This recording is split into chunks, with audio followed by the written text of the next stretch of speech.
মৃত্যুর পর মানুষ যখন কবরে একা হয়ে যায়, ঠিক তখনই 5 জন ফেরেশতা এসে তাকে 5টি কঠিন কথা শোনায়।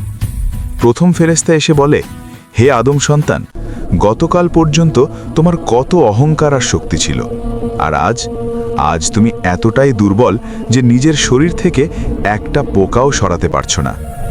দ্বিতীয় ফেরেশতা বলে, সারা জীবন শুধু টাকা আর সম্পদ জমালে, কিন্তু আফসোস, আজ তুমি খালি হাতে কবলে এসেছো, আর তোমার কষ্টের সম্পদ অন্যরা ভোগ করছে। তৃতীয় ফেরেশতা দীর্ঘশ্বাস ফেলে বলে, যাদের খুশির জন্য তুমি আল্লাহকে ভুলেছিলে, আজ সেই আপনজনরাই তোমাকে অন্ধকার গর্তে একা ফেলে চলে যাচ্ছে। চতুর্থ ফেরেশতা বলে, গতকাল ছিলে আরামের বিছানায়, আর আজ তোমার বিছানা হলো মাটির ওপর, যেখানে সাপ আর বিচ্ছুই তোমার সঙ্গী। সবশেষে পঞ্চম ফেরেশতা এসে চূড়ান্ত প্রশ্নটি করে, দুনিয়ার সব তো হারিয়েছ, কিন্তু এই দীর্ঘ সফরের জন্য কি কোনো নেক আমল বা পুণ্য সাথে এনেছ, নাকি শুধুই পাপের বোঝা? শেষ কথা, প্রিয় ভাই ও বোন, মৃত্যু নিশ্চিত। এই 5টি প্রশ্নের উত্তর কি আপনার তৈরি আছে?